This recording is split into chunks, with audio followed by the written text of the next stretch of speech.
Estou aqui parada no meio do salão de festas, com o projetor ligado, meu coração batendo tão forte que acho que todos conseguem ouvir. As mensagens aparecem na tela gigante, uma após outra, e eu vejo o rosto do meu genro André ficar branco como papel, enquanto toda a família dele, 70 anos de vida, e nunca imaginei que terminaria assim, destruindo alguém publicamente. Mas ele me deixou sem escolha, sem saída, sem nada. Minhas mãos tremem enquanto seguro o controle remoto. Essas mesmas mãos que cozinharam para ele durante anos, que ajudaram a criar, construir uma vida inteira baseada em ser invisível, em não incomodar, em aceitar o cantinho que me davam sem reclamar, nem pedir mais. Sempre fui a velha chata que atrapalhava, a sogra inconveniente que ocupava espaço demais, que existia alto demais nas vidas dos outros. Meu nome é Helena Ferreira da Silva, mas naquele momento, de pura adrenalina e terror, até meu nome parecia pertencer a outra pessoa. Antes de continuar minha história, gostaria de saber quem está do outro lado me ouvindo. Comente seu nome e de onde você está assistindo. E confira se você já está inscrito no canal. Isso me ajuda muito a continuar trazendo essas histórias reais para vocês. Histórias de pessoas comuns. Escreva nos comentários de onde você está assistindo este vídeo. Adoramos saber até onde nossas histórias estão chegando pelo Brasil e pelo mundo. Como cheguei aqui, neste momento de confronto público e vergonha exposta? Tudo começou 3 meses atrás, quando voltei do mercado numa tarde. Abri a porta do meu apartamento e encontrei a sala lotada de gente, música alta, garrafas de cerveja espalhadas por todo lado, minha casa invadida. Vi o André no meio da sala, rindo alto, e quando percebeu minha presença, ele não pediu desculpas, não se constrangeu, apenas gritou com raiva.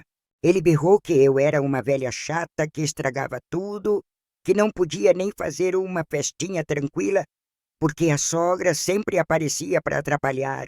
As palavras doeram mais que qualquer tapa na cara, principalmente porque minha filha Cláudia estava ali, calada, concordando com ele em silêncio absoluto. Fui para o meu quarto chorando, enquanto eles continuavam a festa, e percebi pela primeira vez que algo estava muito errado na minha própria casa. 2 semanas depois, fuçando umas coisas que André esqueceu no apartamento, achei um pendrive escondido dentro de um casaco velho no armário.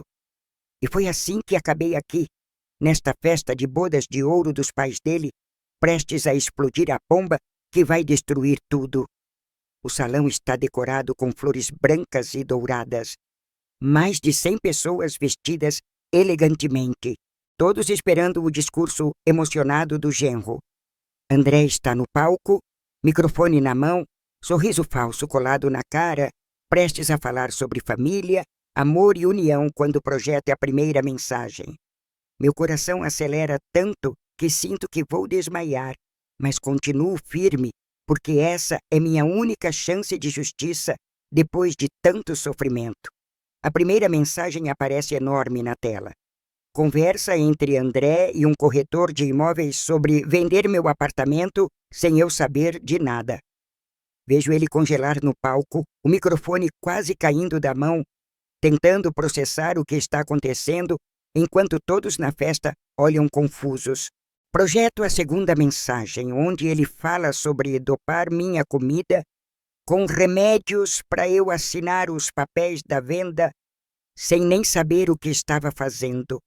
O silêncio no salão é tão profundo que consigo ouvir minha própria respiração acelerada, meu sangue pulsando nas veias com força ensurdecedora.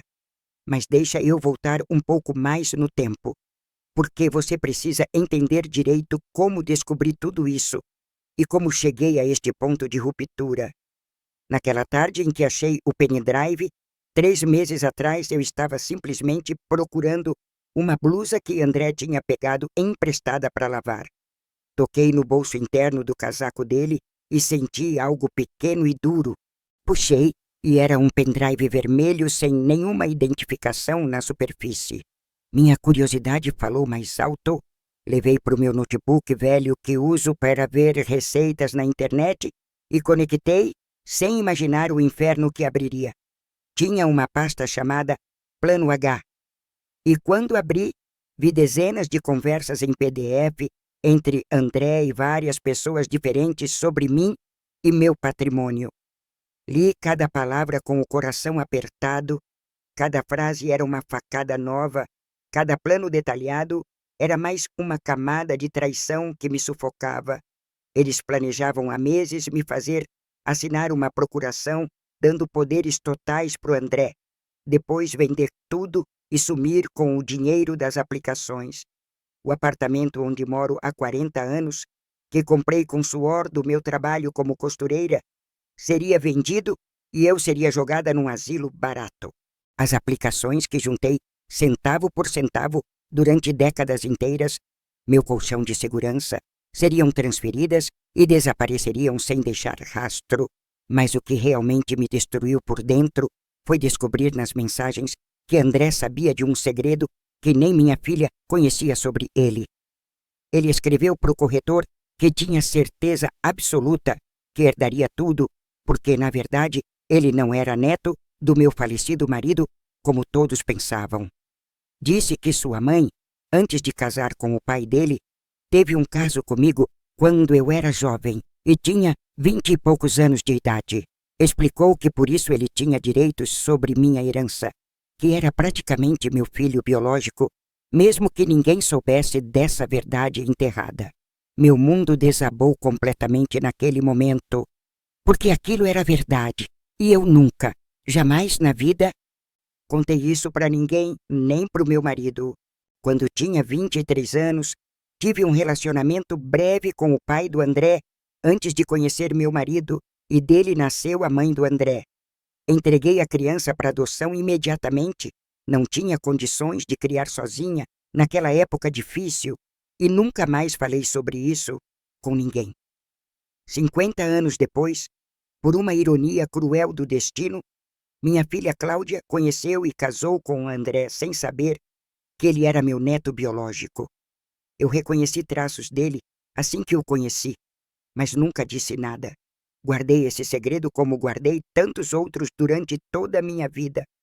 Agora ele descobriu a verdade de alguma forma, provavelmente através de exames de DNA que fez escondido, e estava usando isso para me manipular. Nas mensagens, ele escrevia que por ser meu neto de sangue, tinha mais direitos que a própria Cláudia, que era apenas filha por adoção tardia. Isso era mentira completa, porque Cláudia é minha filha biológica do casamento, mas ele estava distorcendo tudo para justificar o roubo planejado. Sentei na cama do meu quarto com aquele pendrive na mão e chorei durante horas, soluços profundos que vinham lá de dentro da minha alma, como alguém que eu ajudei, que comi na minha mesa, que dormi no meu sofá, quando brigou com minha filha, podia fazer isso comigo sem remorso. A dor não era só pela traição financeira, mas por descobrir que durante anos ele fingiu me amar só para conseguir acesso ao meu patrimônio. Cada abraço era falso, cada presente no Dia das Mães era investimento, cada eu te amo, sogra, era ensaio para o grande golpe que planejava. Naquela noite não consegui dormir. Fiquei revirando na cama, pensando no que fazer, se devia confrontar ou fingir que não sabia de nada. Pela manhã, com os olhos inchados de tanto chorar, tomei uma decisão. Não seria mais a velha coitada que aceita tudo calada e agradece. Liguei para minha amiga Josefa, uma advogada aposentada que conheci no grupo da terceira idade, e contei tudo em detalhes pelo telefone. Ela ficou horrorizada com a história toda, mas imediatamente entrou em modo profissional, pediu que eu copiasse tudo e levasse para casa dela. Passamos a tarde inteira lendo cada mensagem, fazendo anotações, identificando crimes claros como estelionato, falsificação de documentos e apropriação indébita. Josefa explicou que eu tinha provas suficientes para destruir ele na justiça, mas sugeriu algo ainda melhor: expor tudo publicamente primeiro. Ela disse que gente como André não teme a lei, teme a vergonha, teme perder a reputação, teme que todos saibam o tipo de pessoa. Começamos a planejar metodicamente durante semanas, cada detalhe pensado com cuidado cirúrgico, cada movimento calculado para não dar errado. Descobri através da própria Cláudia, sem ela perceber minha intenção, que haveria a festa de bodas de ouro dos pais do André em 3 meses. Seria o evento perfeito. Toda essa família reunida, muitos amigos, ambiente de celebração onde ninguém esperaria uma bomba daquele tamanho explodir. Durante esses 3 meses, continuei fingindo normalidade total, sendo a sogra invisível e conveniente, não demonstrando que sabia de absolutamente nada. Foi uma tortura psicológica terrível sorrir pro André quando ele vinha jantar, aceitar suas mentiras, ouvir seus planos falsos sobre nosso futuro.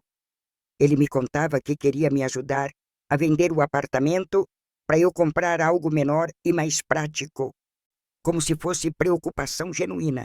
Falava sobre investir meu dinheiro em algo que rendesse mais, oferecia-se para cuidar de tudo, para eu não me preocupar com papelada complicada. Cada conversa era um teste de autocontrole. Eu queria gritar que sabia de tudo, que ele era um verme, mas me segurava pensando no plano. Josefa me ajudou a organizar todas as provas digitalmente. Criamos uma apresentação de slides com as mensagens mais incriminadoras em destaque claro. Incluímos prints das conversas sobre dopar minha comida, sobre forjar minha assinatura, sobre me jogar num asilo e dividir o dinheiro das aplicações.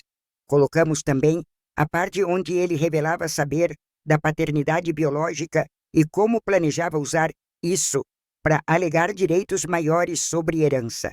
2 semanas antes da festa, Josefa entrou em contato com o salão de festas, fingindo ser da família, e conseguiu acesso ao sistema de projeção. Descobrimos que era um sistema moderno com Wi-Fi, onde poderíamos conectar um notebook remotamente durante a festa, sem precisar de cabos físicos. Testamos tudo várias vezes na casa dela, garantindo que a apresentação rodaria perfeitamente, sem falhas técnicas, no momento crucial e decisivo. Uma semana antes da festa, André me procurou com uma proposta que finalmente confirmou tudo que eu tinha lido naquelas mensagens do pendrive. Ele disse que tinha uma oportunidade incrível de investimento, mas precisava de uma procuração minha para movimentar as aplicações rapidamente antes de perder. Trouxe os papéis já prontos, com firma reconhecida falsa do tabelião, me pressionando a assinar imediatamente, porque era questão de horas para fechar. Fingi que ia pensar com calma, que precisava ler tudo antes de assinar qualquer coisa. E ele ficou visivelmente irritado com minha hesitação inesperada. Naquele momento vi a máscara cair por segundos, vi o desprezo real nos olhos dele, a raiva de que eu não estava sendo a velha obediente. Ele praticamente arrancou os papéis da minha mão e saiu batendo a porta, murmurando que eu era complicada demais e que ele se arrependia. Aquilo foi a confirmação final que eu precisava de que tudo no pendrive era real, atual e estava acontecendo exatamente como planejado por ele. Liguei para Josefa tremendo inteira e contei sobre a tentativa de conseguir a procuração. E ela disse que agora tínhamos até tentativa de crime. Fotografei os documentos que ele deixou antes dele voltar para buscar mais provas materiais para adicionar ao nosso arsenal cada vez maior de evidências. Nos dias seguintes, antes da festa, André evitou falar comigo diretamente.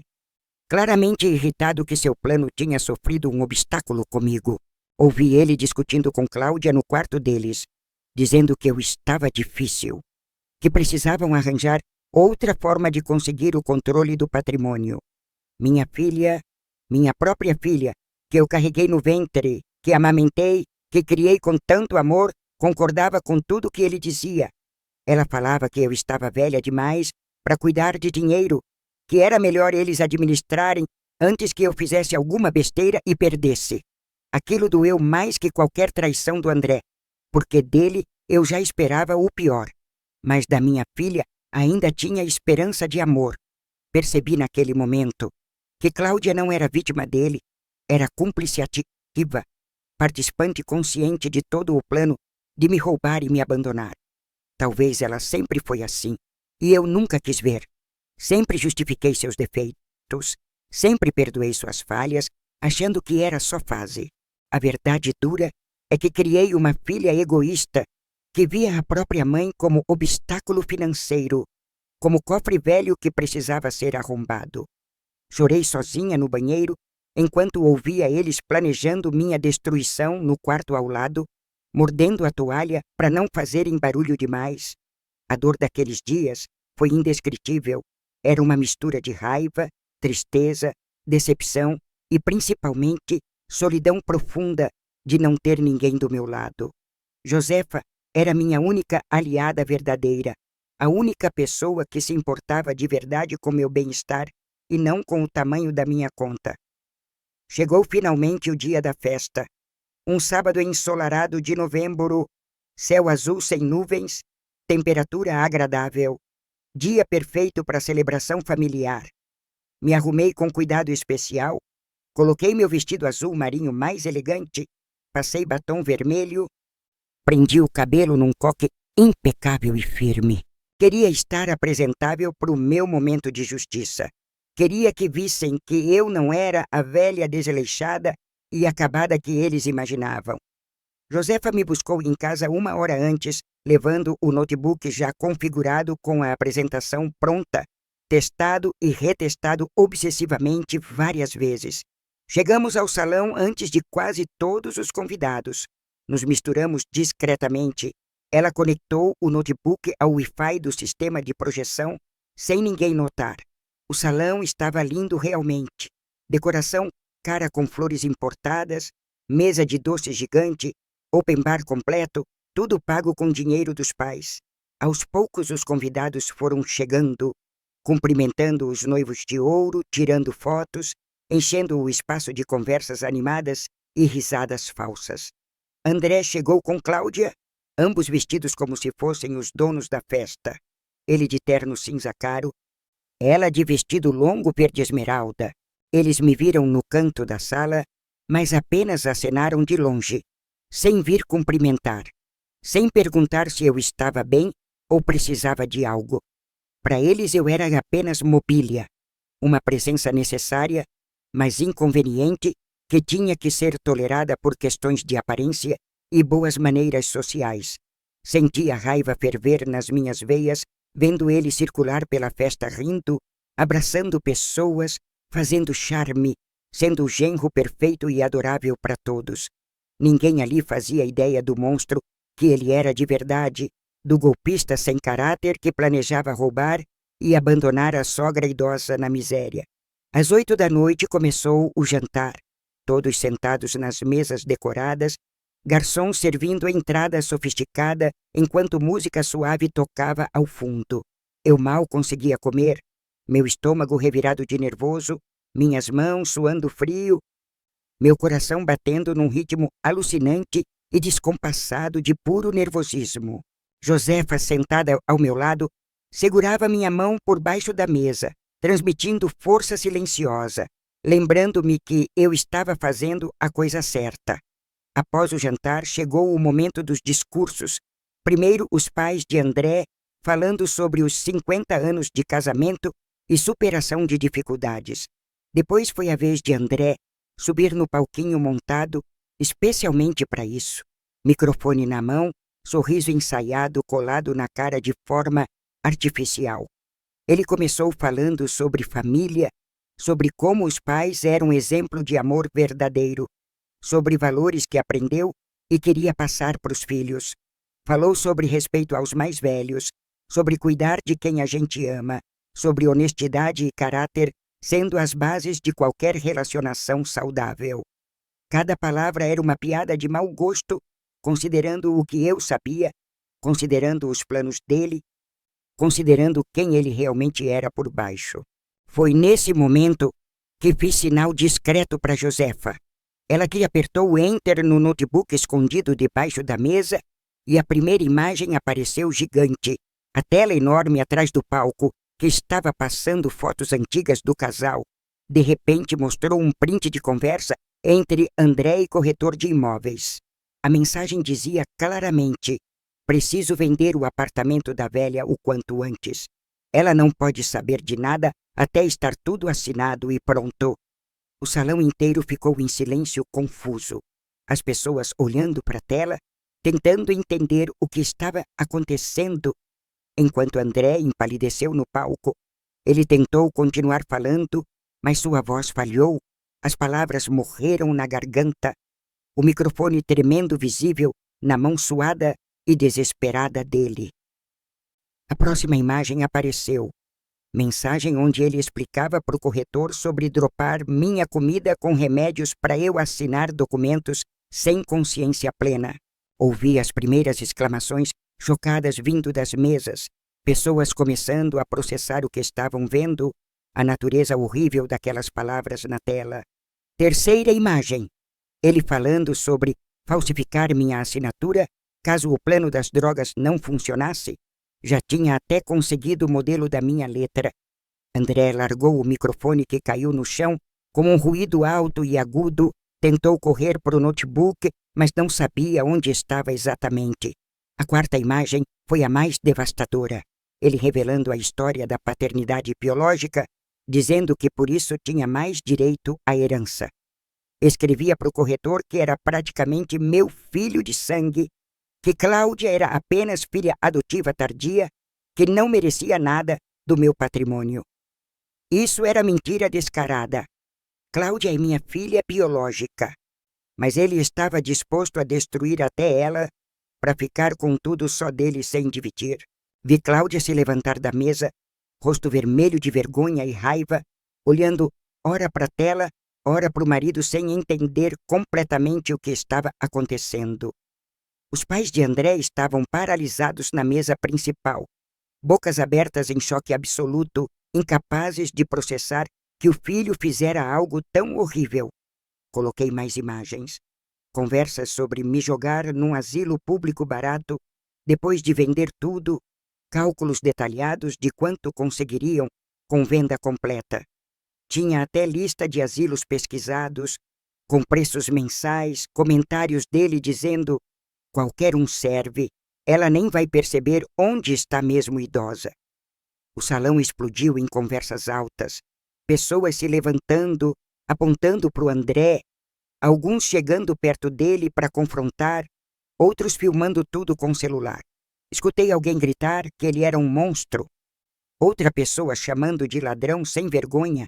Um tio dele disse que era para ele sair imediatamente. Josefa, então, colocou a última imagem. Uma foto minha nova, sorrindo, com texto sobre ela, dizendo Helena Ferreira da Silva, 70 anos, quase vítima. Abaixo dizia: mas descobri tudo a tempo, graças a um pendrive que você esqueceu no meu apartamento. André, obrigada pela prova completa do crime. Me levantei da minha cadeira, finalmente, com pernas trêmulas, mas cabeça erguida alta, e caminhei lentamente até o meio do salão com todos me olhando. O silêncio que caiu foi profundo e pesado. Apenas o som da minha respiração e dos meus passos no chão de madeira ecoando pelo espaço. Peguei um microfone que estava numa mesa próxima, liguei e comecei a falar com voz firme, apesar do tremor interno que me consumia por dentro. Disse que durante meses planejei esse momento, que juntei cada prova necessária com ajuda jurídica competente, que não fiz nada ilegal ou errado. Expliquei que André tentou me fazer assinar procuração fraudulenta semana passada, que tenho fotos dos documentos, que tudo está com o advogado já. Contei que ele descobriu sobre meu passado, sobre ter entregado uma filha para adoção há 50 anos e estava distorcendo isso para justificar roubo. Esclareci que Cláudia é minha filha, biológica legítima do meu casamento, que André mentiu sobre ela ser adotiva só para ficar com a herança toda. Revelei que durante semanas escutei minha própria filha concordando com planos de me roubar, me dopar, me abandonar num asilo barato sem piedade. Minha voz quebrou nessa parte, as lágrimas finalmente escapando dos olhos, apesar de eu tentar segurar a dor de falar aquilo em voz alta. Mas continuei. Disse que estava ali, não por vingança mesquinha, mas por justiça, por dignidade, por mostrar que idosos não são alvos fáceis sempre.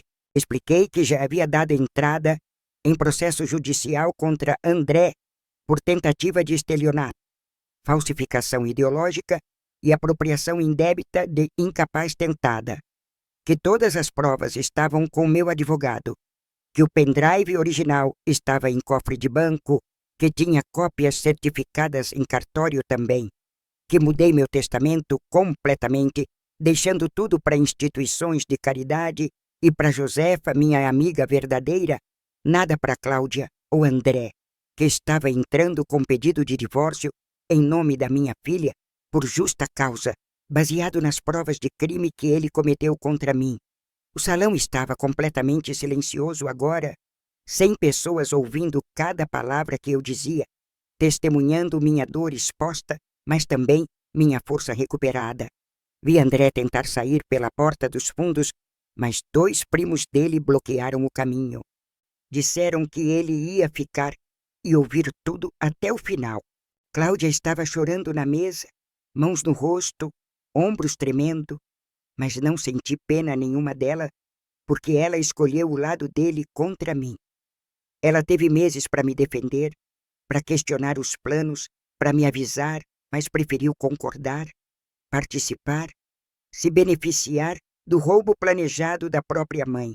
Terminei meu discurso dizendo que perdoar seria me trair, que justiça não é vingança quando é merecida, quando é proporcional ao dano causado sempre, que espero que essa exposição pública sirva de exemplo, que mostre que idosos têm direitos, têm voz, têm capacidade de se defender quando necessário. Desliguei o microfone e caminhei em direção à saída, com Josefa ao meu lado, de cabeça erguida, sem olhar para trás para ver destruição que causei. Ouvi o tumulto explodir atrás de mim. Gritos, acusações, choro, confusão total. Mas continuei andando firme até o estacionamento sem parar nem hesitar. Sentei no carro da Josefa e só então deixei as lágrimas caírem completamente. Soluços profundos sacudindo meu corpo inteiro com força incontrolável deles. Não era felicidade que sentia, era alívio misturado com tristeza profunda, era justiça conquistada, mas família perdida para sempre, sem volta possível jamais. Ela me abraçou forte enquanto eu chorava, repetindo que eu fiz o certo, que fui corajosa, que não merecia ser tratada daquela forma por ninguém. Nos dias seguintes, a história se espalhou rapidamente pela cidade inteira. Vídeos da festa circularam nas redes sociais. Todo mundo comentava o caso. André foi demitido do emprego dele na construtora quando o dono soube da tentativa de crime. Ninguém quer associar com alguém de má reputação assim.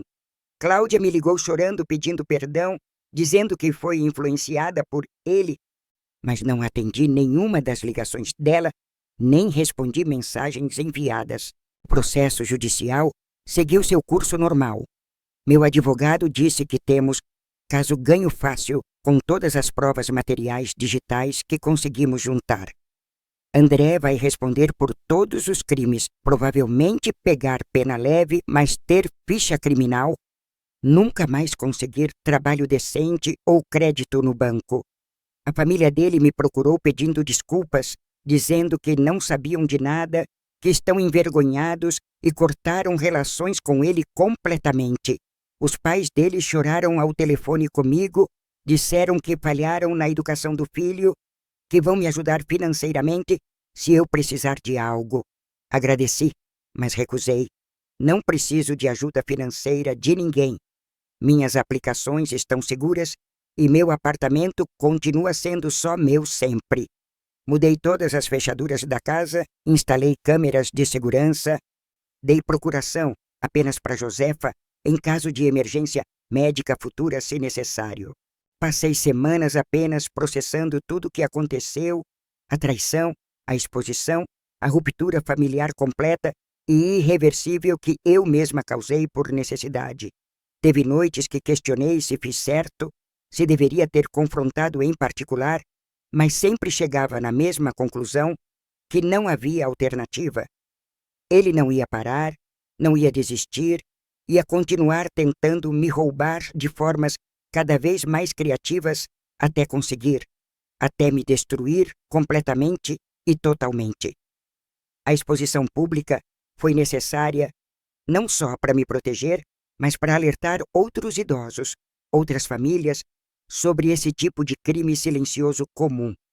Quantas outras Helenas estão por aí sendo roubadas pelos próprios familiares neste exato momento, sem nem perceber o que está acontecendo de verdade? Quantos filhos, netos, sobrinhos estão se aproveitando da confiança, da vulnerabilidade, da solidão de idosos para se apropriarem de patrimônios suados deles? Hoje, 3 meses depois da festa fatídica, estou reconstruindo minha vida lentamente, mas com mais consciência de quem são os verdadeiros amigos leais sempre. Josefa se tornou minha melhor amiga e praticamente família escolhida. Jantamos juntas 3 vezes por semana. Viajamos no mês passado para a praia também. Entrei num grupo de convivência de idosos vítimas de violência financeira familiar. Facilito reuniões contando minha história para ajudar outros a reagirem. Muitos me agradecem dizendo que meu exemplo deu coragem para eles denunciarem, processarem, se protegerem de familiares abusivos e criminosos também agora. Descobri que não estou sozinha, que isso é epidemia silenciosa no Brasil, que milhares de idosos sofrem esse tipo de abuso diariamente sem saída. O apartamento que quase perdi virou meu santuário novamente, onde me sinto segura, protegida, dona do meu próprio espaço, sem invasores planejando roubos. As aplicações que juntei durante décadas estão rendendo bem, garantindo minha independência financeira e dignidade até o fim dos meus dias na Terra. Não tenho mais família de sangue próxima, é verdade, mas tenho família escolhida que me respeita, me valoriza, me vê como pessoa e não cofre. Alguns podem dizer que fui longe demais, que destruí vidas, que deveria ter perdoado porque era família, mas discordo completamente dessa visão limitada. Perdoar seria me trair, seria dizer que está tudo bem me roubarem, me doparem, me abandonarem num asilo imundo, desde que sejam meus parentes de sangue. Família não é quem compartilha DNA, é quem está presente, quem cuida, quem respeita, quem ama de verdade, sem segundas intenções financeiras egoístas. André e Cláudia perderam não apenas dinheiro que tanto cobiçaram, mas algo infinitamente mais valioso, a chance de terem relacionamento real comigo sempre. Poderiam ter tido avó presente, mãe amorosa, sogra parceira, mas escolheram me ver apenas como patrimônio ambulante, esperando morrer logo para herdar. A justiça, descobri naquele palco iluminado, não precisa gritar para ser ouvida. Apenas precisa ser feita com provas, com coragem, com dignidade intacta. Hoje durmo em paz sabendo que me defendi, que não fui cordeiro silencioso, indo para o matadouro sem reagir, sem lutar pela minha dignidade humana. 70 anos de vida me ensinaram que bondade sem limites vira fraqueza explorada, que perdão sem justiça vira permissão para novos abusos sempre. Minha história não é de vingança fria e calculada, é de sobrevivência, de autopreservação, de uma mulher idosa que se recusou a ser vítima passiva. Antes daquele dia no salão, eu era invisível até para mim mesma. Uma sombra que pedia desculpas por ocupar espaço, por respirar, por existir. Depois daquele dia, me tornei novamente Helena, pessoa inteira com direitos, com voz, com capacidade de dizer não e fazer valer essa recusa firmemente. Olho no espelho agora e vejo rugas que contam história de resistência, não de derrota, de força acumulada, não de fraqueza aceita sempre calada.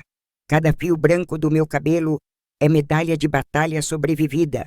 Cada linha de expressão é capítulo de vida vivida intensamente até o fim.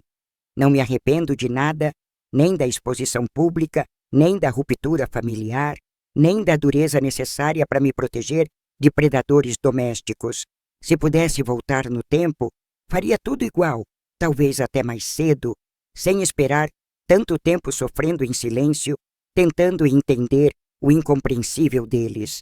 A única diferença é que teria prestado atenção nos sinais antes, nas pequenas crueldades, nos desrespeitos sutis que foram aumentando com o tempo gradualmente.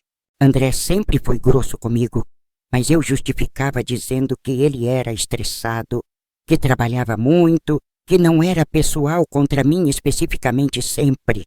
Cláudia sempre me tratou como empregada, mas eu achava que era jeito dela, que no fundo me amava mesmo, sem demonstrar com palavras ou gestos.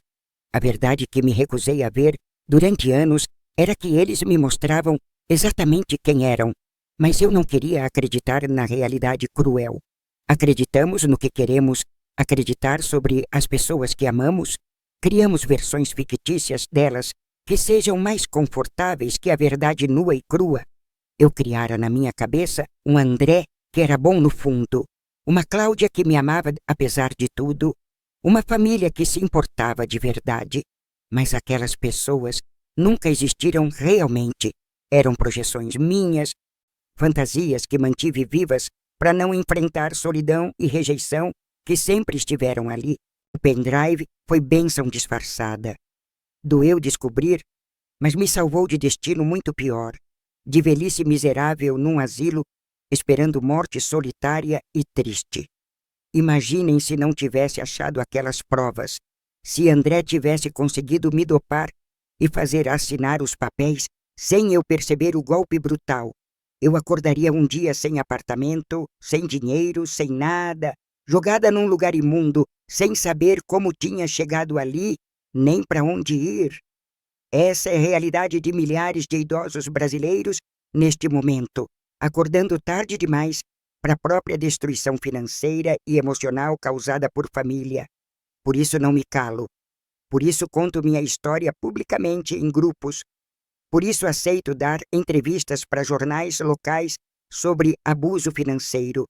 Preciso usar minha experiência para alertar outros, para mostrar que é possível reagir, que não estamos sozinhos, mesmo quando família nos abandona cruelmente.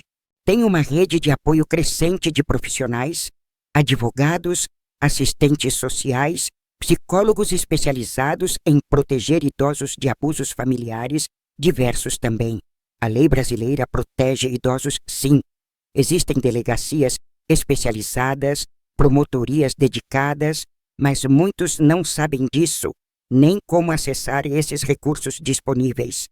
Meu advogado trabalhou pro bono no meu caso porque se sensibilizou, disse que vê casos assim diariamente, mas poucos idosos têm coragem de processar.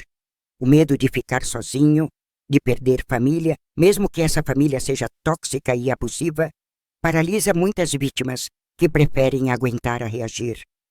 Entendo perfeitamente esse medo, porque senti ele também. Passei noites acordada, pensando se valia a pena perder Cláudia para me salvar do André finalmente, mas percebi que já tinha perdido Cláudia há muito tempo, que ela escolheu o lado dele, que cumplicidade dela no crime era tão grave quanto dele. Mãe que não defende mãe de marido golpista não é mãe realmente, é apenas pessoa que nasceu do seu ventre, mas não desenvolveu vínculo real. Isso dói admitir, rasga algo profundo dentro da gente, desafia tudo o que aprendemos sobre família ser sagrada e ligação sanguínea ser inquebrantável sempre. Mas família sagrada seria aquela que me respeitasse, me protegesse, me valorizasse, não aquela que conspira para me roubar e me abandonar sem remorso.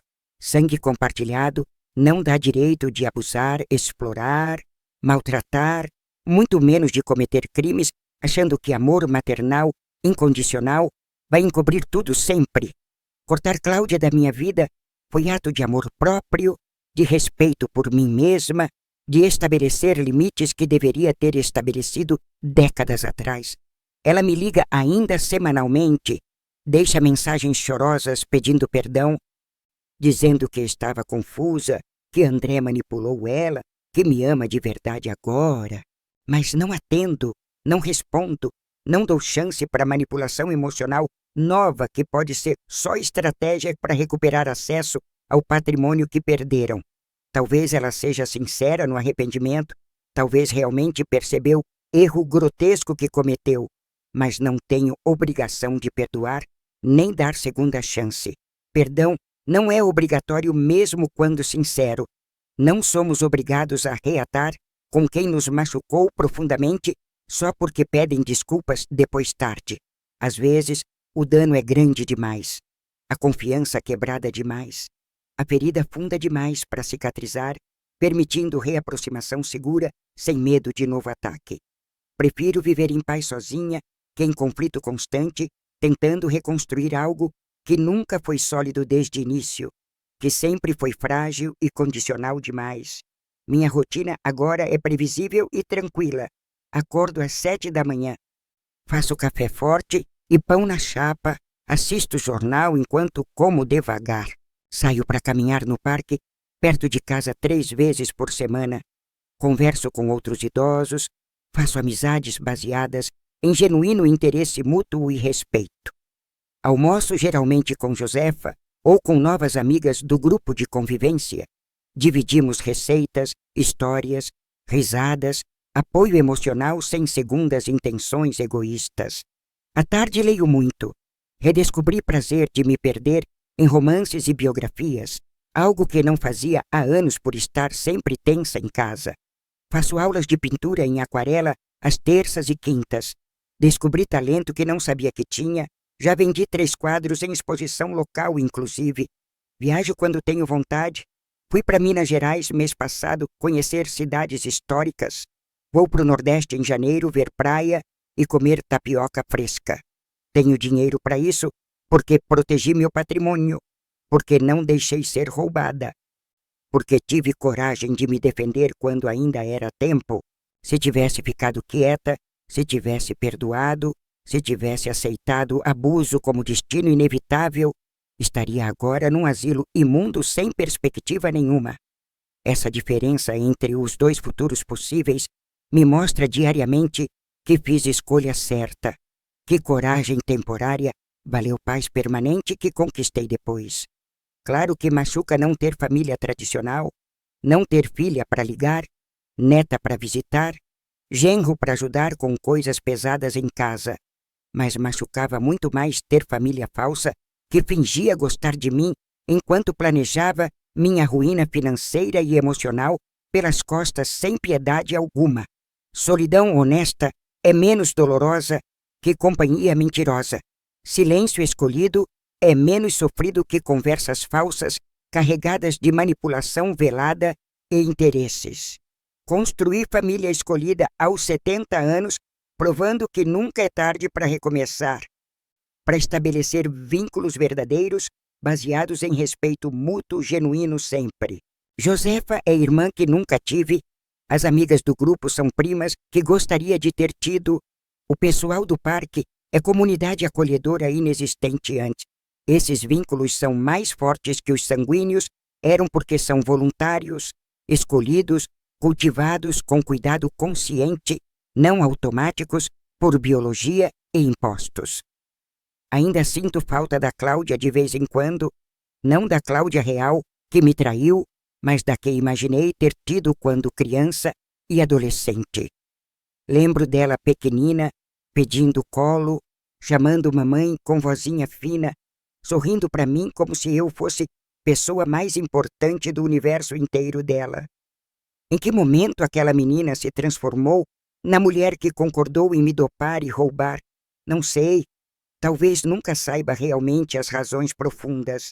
Talvez eu tenha falhado como mãe de alguma forma que não consigo enxergar.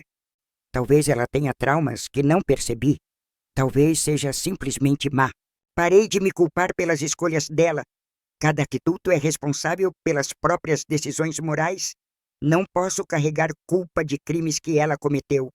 Fiz terapia por 3 meses depois da exposição para processar tudo, para não desenvolver depressão ou amargura que consumisse meus anos finais completamente. A psicóloga me ajudou a entender que proteger a mim mesma não foi egoísmo, que estabelecer limites não foi crueldade, que justiça não foi vingança. Me ajudou também a perdoar a mim mesma por não ter visto os sinais antes, por ter sido ingênua, por ter confiado demais em quem não merecia.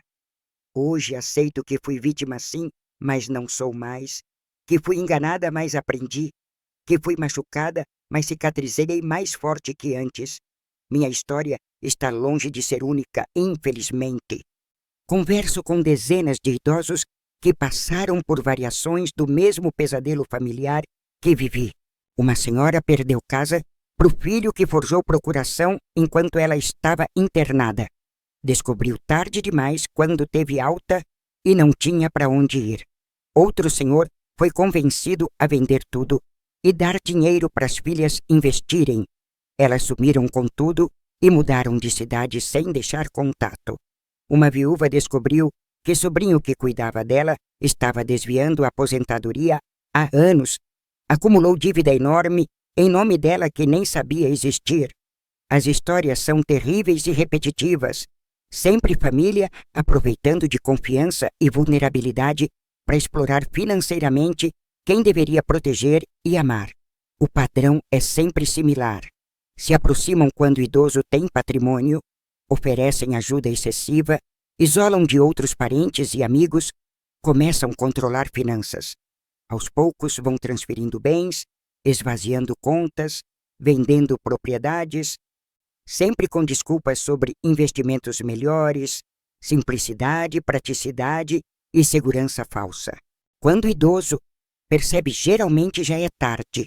Patrimônio sumiu, papéis estão assinados, família criminosa está longe e inacessível para responsabilização real. Por isso, minha mensagem principal é: desconfiem sempre de ajuda não solicitada, de urgência financeira repentina, de pressão para assinar documentos rápido. Consultem sempre advogado independente antes de assinar qualquer coisa.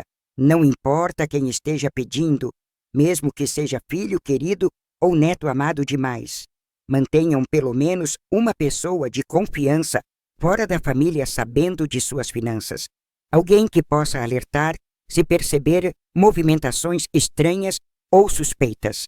Não tenham vergonha de dizer não, de pedir tempo para pensar, de questionar cada detalhe, mesmo que achem que estão sendo chatos ou desconfiados demais. Melhor parecer desconfiado e preservar patrimônio que parecer bonzinho e perder tudo para o golpe familiar que destrói vida e dignidade na velhice. Idoso não é incapaz por definição. Não precisa de tutor automático só por ter cabelo branco. Tem direito de administrar própria vida enquanto tiver discernimento. Infantilizar idosos é primeiro passo para justificar controle abusivo. É estratégia usada por abusadores para tomar poder de decisão da vítima gradualmente. Se família começa a tratar você como criança incapaz repentinamente, questione motivação real. Pode ser amor, mas pode ser preparação para golpe também, infelizmente. Procurem grupos de apoio, ouçam histórias de outros idosos, aprendam com experiências alheias antes de se tornarem próxima vítima do crime silencioso. Denunciem sempre, mesmo que seja família. Crime é crime independente de quem comete. Lei existe para proteger todos, incluindo e especialmente vulneráveis. Delegacia do Idoso, Ministério Público, Defensoria Pública, todos são aliados disponíveis e gratuitos para quem precisa de ajuda contra abuso de qualquer tipo. Minha exposição pública do André foi extrema, admito, mas considero proporcional ao crime tentado e ao dano emocional sofrido durante meses de traição consciente. Ele planejou me dopar, falsificar a assinatura, me roubar tudo e me abandonar num asilo barato. Então expor verdade publicamente foi justiça merecida realmente. A humilhação pública que ele sofreu é fração da humilhação que eu teria sofrido vivendo na miséria, sabendo que fui roubada pela própria família amada. Algumas pessoas me criticaram dizendo que deveria ter resolvido em particular, processado quieta, sem expor. Mas discordo completamente dessa visão limitada novamente. Exposição pública serve como alerta para outros idosos, como punição social para o criminoso, como impedimento para ele fazer isso com outra vítima futura. Se eu tivesse processado em silêncio, ele continuaria com reputação impecável de genro perfeito, poderia casar de novo e fazer igual com outra sogra. Agora ele está marcado socialmente, todo mundo sabe do caráter dele, próxima família vai desconfiar, vai proteger patrimônio, vai investigar antes de confiar. Salvei potencialmente outras vítimas futuras ao expor ele publicamente. Isso tem valor social imenso, que supera desconforto dele com vergonha merecida completamente. Ele não teve vergonha de planejar crime hediondo contra idosa vulnerável, então não merece proteção da vergonha das consequências desse planejamento criminoso realizado. Ações têm consequências, crimes têm punições, traição tem preço, e André está pagando exatamente o que deve por escolhas conscientes que fez livremente. Não tenho pena dele nem por um segundo. Não me arrependo da exposição, nem minimamente. Dormiria 1000 vezes pior se tivesse deixado escapar impune. Cláudia também está pagando seu preço social. Perdeu amizades, foi julgada duramente pela comunidade, vive isolada com vergonha que carrega merecidamente sempre. Parte de mim sente pena dela ainda, afinal é minha filha, mas outra parte reconhece que ela fez escolhas adultas conscientes e precisa arcar com isso. Se você está me acompanhando até aqui, deixa um comentário contando. Você também já foi traído por alguém que amava e confiava cegamente, sempre. Sua história importa para mim, importa para outros que estão passando por isso agora e se sentindo sozinhos demais? Quero ler nos comentários experiências. Você acha que fui longe demais ao expor André publicamente daquele jeito? Ou acha que foi justiça proporcional ao crime tentado contra mim? Se você descobrisse que aqueles que te criaram, na verdade, sempre te desprezaram secretamente, conseguiria perdoar ou vingança seria inevitável e necessária? Já passou por algo parecido com pessoas que amava? Teve que escolher entre perdoar ou se proteger, entre família ou dignidade própria preservada. Como você reagiria se descobrisse sua família inteira conspirando para te roubar, te dopar, te internar e dividir seu patrimônio como se já estivesse morto? Conseguiria manter calma e planejar resposta estratégica ou explodiria emocionalmente, confrontando imediatamente sem provas nem planejamento adequado e eficiente? Essas perguntas não têm resposta certa, universal. Cada situação é única. Cada pessoa reage diferente. Cada contexto exige abordagem específica e pensada. Mas conversar sobre isso, compartilhar experiências, aprender uns com outros, isso fortalece todos e previne que mais idosos sejam vitimados silenciosamente agora. Minha maior satisfação hoje não é nem o dinheiro preservado, nem apartamento mantido, é dignidade recuperada e respeito próprio restaurado finalmente em mim. Olho no espelho e vejo mulher que se defendeu, que não aceitou o destino de vítima passiva, que lutou por si mesma quando ninguém mais lutaria.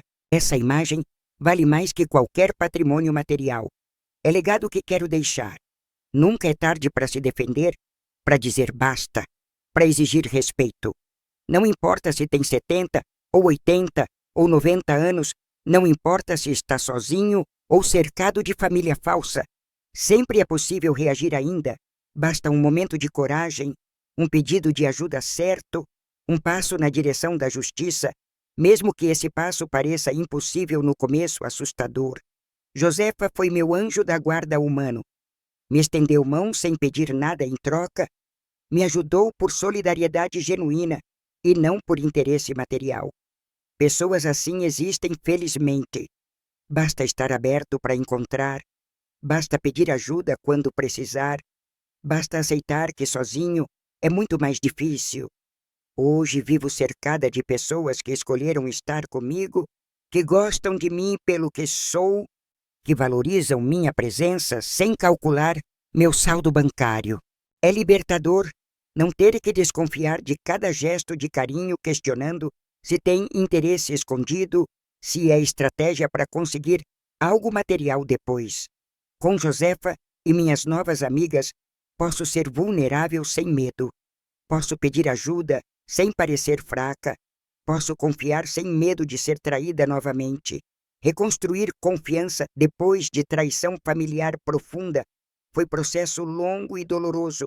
Não acontece da noite para o dia. Exige tempo e paciência infinita. Terapia ajudou muito. Me ensinou a não generalizar, a não assumir que todos são golpistas só porque família foi, a dar chances medidas para pessoas. Hoje avalio pessoas por ações consistentes ao longo do tempo, não por palavras bonitas isoladas, não por promessas grandiosas, não por declarações vazias. Observo se a presença delas na minha vida é condicionada a eu ter dinheiro ou apartamento, ou se genuinamente gostam da minha companhia humana e simples. Faço testes pequenos e sutis, menciono problemas financeiros inexistentes para ver reação, observo se somem quando não preciso de nada ou quando não ofereço. Aprendi a ser mais desconfiada, sim, mas não paranoica. Existe equilíbrio saudável entre ingenuidade perigosa e suspeita que paralisa qualquer vínculo sempre. O trauma do que passei me transformou, não necessariamente para pior, me tornou mais forte, mais atenta, mais seletiva sobre quem permito entrar na vida. Não tenho mais paciência para falsidade, para relações superficiais, mantidas só por obrigação social, para gente que drena energia sem dar nada em troca. A vida é curta demais, especialmente aos 70 anos, para desperdiçar com pessoas erradas, com situações tóxicas, com relacionamentos que não nutrem alma verdadeiramente. Prefiro 5 amigos verdadeiros que 50 conhecidos interesseiros. Prefiro solidão escolhida que companhia forçada. Prefiro silêncio que conversas vazias e falsas. Minha casa virou meu santuário finalmente. Cada objeto aqui tem significado afetivo real. Cada canto carrega memória boa. Cada ambiente respira paz conquistada. Reformei o quarto que era da Cláudia, pintei de amarelo ensolarado, transformei em ateliê de pintura onde passo tardes criando arte terapêutica e libertadora. Doei todas as coisas que André deixou, roupas, livros, tudo. Não queria nada dele contaminando o meu espaço sagrado com energia negativa e pesada demais. Fiz limpeza energética completa com amiga que entende dessas coisas. Queimamos ervas, abrimos janelas, renovamos ar e vibrações do lugar inteiro profundamente. Parece besteira para alguns, mas fez diferença enorme para mim. Senti apartamento respirar diferente depois, como se casa tivesse suspirado aliviada também finalmente. Hoje recebo visitas quando quero, não por obrigação, não porque invadiram meu espaço sem avisar, mas porque escolho compartilhar meu lar com pessoas queridas.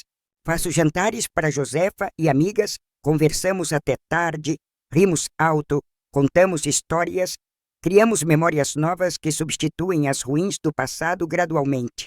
Celebramos aniversários, datas especiais, vitórias pequenas, apoiamos umas às outras em momentos difíceis, choramos juntas, nos fortalecemos mutuamente sempre ali.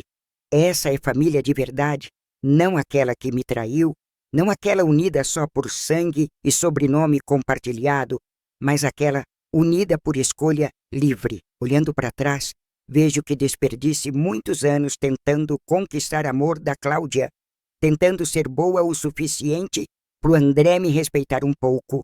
Nunca seria suficiente, porque o problema não estava em mim, estava neles, na ganância, na falta de caráter, na incapacidade de amar genuinamente e desinteressadamente. Não importava quantos jantares eu cozinhasse, quanto dinheiro eu emprestasse, quantas vezes eu cuidasse de casa deles, nunca seria valorizada realmente por eles, porque me viam como objeto utilitário e banco automático. não como pessoa inteira com sentimentos, necessidades, dignidade e direitos humanos básicos preservados. Essa objetificação de idosos é extremamente comum, infelizmente. Sociedade inteira contribui vendo velhos como peso, como problema, como descartáveis, inúteis sempre. Mídia mostra idosos sempre como frágeis demais ou como engraçadinhos caricatos, nunca como pessoas complexas, completas, ainda vivendo plenamente suas vidas. Família internaliza isso e começa a tratar idosos como crianças incapazes ou como estorvo inconveniente, esperando morrer logo para liberar herança cobiçada. Precisamos mudar essa narrativa cultural urgentemente, valorizar experiência e sabedoria acumulada, respeitar a autonomia de idosos lúcidos e capazes sempre ainda. Velhice não é doença nem incapacidade automática. É apenas fase diferente da vida, com desafios próprios, mas também com alegrias e possibilidades únicas ali. Tenho 70 anos, mas não me sinto velha no sentido pejorativo da palavra. Me sinto experiente, vivida, sábia, ainda curiosa sobre mundo e possibilidades. Aprendo coisas novas constantemente, uso celular melhor que muito jovem, navego internet, acompanho notícias, leio sobre ciência, participo de debates online, inclusive. Idoso não é sinônimo de ultrapassado nem de burro. É apenas sinônimo de mais tempo vivido, mais histórias acumuladas, mais contexto para entender presente. Muitos jovens poderiam aprender muito ouvindo idosos, ao invés de descartar automaticamente opiniões por virem de gente com cabelo branco e pele enrugada. Mas solidariedade intergeracional está morrendo. Cada geração vive isolada em bolha própria. Perdemos transmissão natural de conhecimento e valores fundamentais também. Nos meus grupos de convivência, tento justamente promover essa troca, trazer jovens voluntários para conversar, aprender, ensinar, criar pontes entre gerações diversas. Vejo olhos deles se arregalarem quando contamos histórias de épocas sem internet, sem celular, sem facilidades modernas que tomam como garantidas e eternas. Vejo também nossa surpresa quando eles explicam tecnologias novas, tendências atuais, desafios geracionais deles que não entendemos completamente sem contexto adequado. Essa troca enriquece ambos lados, desfaz preconceitos mútuos, constrói respeito baseado em reconhecimento de humanidade compartilhada, transcendendo diferenças etárias superficiais. Gostaria que mais famílias fizessem isso, que valorizassem convívio genuíno entre gerações, que conversassem de verdade ao invés de só coexistir fisicamente. Talvez se André tivesse realmente me conhecido, tivesse ouvido minhas histórias, tivesse entendido minha trajetória, não conseguiria me tratar tão cruelmente. Ou talvez conseguiria do mesmo jeito porque falta de empatia dele é profunda e estrutural, não superficial, que conversa resolveria facilmente com o tempo. Nunca saberei e nem importa mais. O que importa é que hoje estou segura dele, protegida legalmente, cercada de pessoas que me veem como pessoa. O processo judicial ainda não terminou. Essas coisas demoram anos no Brasil, infelizmente. Mas meu advogado está confiante que ganharemos facilmente com provas claras. André terá que pagar multa, indenização por danos morais, possivelmente pena alternativa, ficha criminal que o seguirá para sempre em qualquer verificação de antecedentes. Não faço questão do dinheiro da indenização honestamente, vou doar para a instituição que protege idosos, mas faço questão absoluta da punição legal e reconhecimento. Quero que fique registrado oficialmente que ele cometeu crime, que tentou me explorar, que não foi mal entendido, nem problema familiar privado resolvível. Foi crime tipificado, claro, que deve ser punido exemplarmente para desencorajar outros de tentarem golpes similares contra idosos vulneráveis e confiantes demais. Justiça lenta não é justiça negada, desde que eventualmente aconteça. desde que criminoso seja responsabilizado, mesmo que anos depois do fato cometido deliberadamente. Tenho paciência agora, tenho tempo, tenho recursos para esperar quanto for necessário até ver justiça sendo feita, completamente e oficialmente reconhecida sempre. Enquanto espero o processo vivo, minha vida plenamente, não fico amargurada nem consumida por raiva. Não deixo que André continue controlando minha paz. Ele já roubou meses da minha vida com angústia e sofrimento enquanto planejava crime. Não permitirei que roube mais nenhum dia de paz conquistada duramente. Aprendi que perdão não é obrigatório, mas rancor constante é veneno que mata quem carrega. Então soltei raiva ativa, mantendo apenas limites firmes estabelecidos. Não o perdoo, mas também não penso nele constantemente. Não desejo mal ativo, mas não me importo com o sofrimento que consequências causam a ele agora. Indiferença é liberdade maior que perdão forçado. É reconhecimento que pessoa não merece mais espaço mental nem emocional na minha vida finita e preciosa. Cláudia é mais complicada porque vínculo maternal não desaparece mesmo quando quebrado, dói diferente, corta mais fundo, deixa cicatriz permanente e inegável. Ainda sonho às vezes com ela pequenina, acordo com o coração apertado, lembrando que aquela menina cresceu e virou pessoa que não reconheço nem respeito. Luto a filha que imaginei ter, não a que tenho realmente. É luto estranho, porque ela está viva, mas relacionamento morreu definitivamente sem ressurreição. Talvez um dia, daqui muitos anos, se ela fizer terapia, se amadurecer, se realmente mudar profundamente, possamos ter alguma conversa honesta superficial. Mas nunca voltaremos a ter relacionamento próximo. Confiança quebrada nesse nível não se reconstrói completamente, sempre ficará rachadura visível, lembrando traição. Por enquanto, mantenho distância total, que protege minha saúde mental e emocional. Não respondo contatos, não aceito presentes, não dou chances para manipulação. Talvez pareça duro, mas é necessário para minha sobrevivência emocional.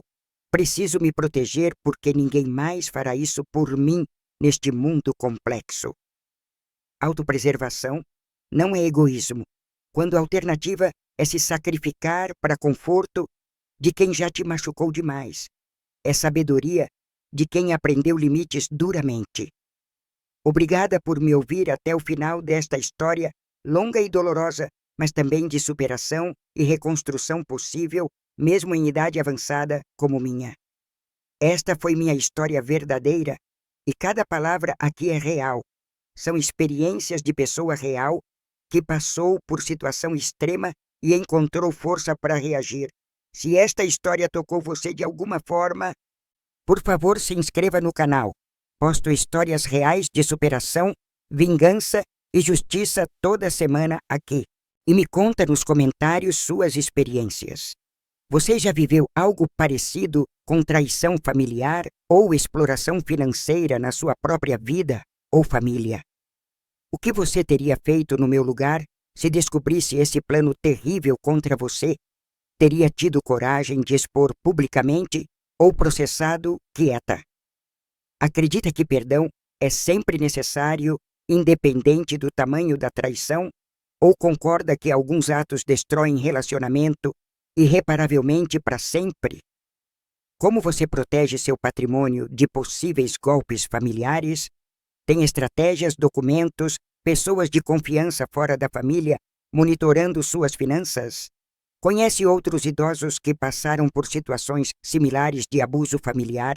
Como eles reagiram, conseguiram se defender ou ficaram desprotegidos e vulneráveis?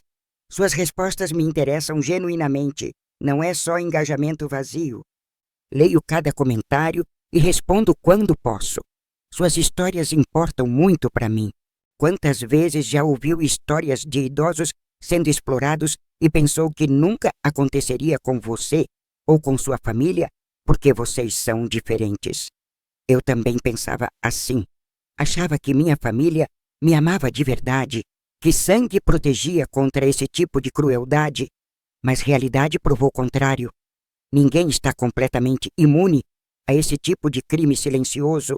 Acontece em famílias ricas e pobres, em todas as classes sociais, em todos os lugares do Brasil. O único fator comum é oportunidade mais ganância. Quando essas duas coisas se encontram, laços familiares muitas vezes não são fortes o suficiente para resistir. Por isso, vigilância é necessária sempre, não como paranoia doentia, mas como proteção inteligente, como cuidado preventivo que evita tragédias futuras possíveis.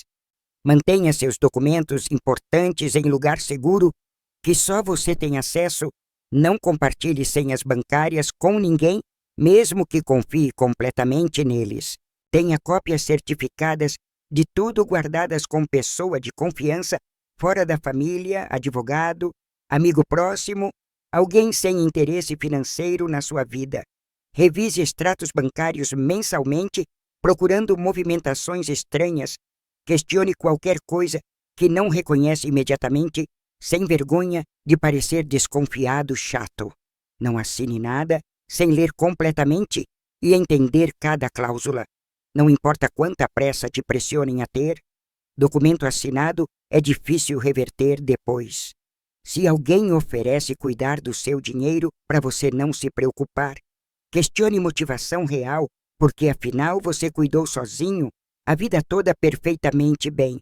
Oferta de ajuda não solicitada é sinal de alerta vermelho gigante, especialmente quando vem acompanhada de urgência inexplicável e pressão psicológica constante e crescente. Pessoas bem-intencionadas respeitam seu tempo, sua autonomia, sua capacidade de decidir, não pressionam nem manipulam emocionalmente para conseguir o que querem. Aprendi tudo isso tarde demais, mas estou compartilhando para vocês aprenderem sem precisar sofrer na própria pele como eu sofri durante meses horríveis. A dor de ser traída pela família que amei é indescritível. Corta mais fundo que qualquer outra traição, porque vem de onde esperávamos amor incondicional. Mas sobrevivi, me reconstruí, encontrei nova família escolhida, recuperei dignidade e paz. Provei que recomeço é possível em qualquer idade se houver vontade. Não sou vítima mais, sou sobrevivente, sou exemplo de resistência, sou prova viva que idosos podem e devem se defender quando direitos são violados cruelmente. Cada vez que conto minha história em grupo ou entrevista, vejo olhos de outros idosos brilharem com esperança renovada, com coragem inspirada pela minha luta. Muitos me agradecem depois. Dizem que minha história deu força para eles denunciarem abusos que sofriam calados há anos por medo ou vergonha paralisante.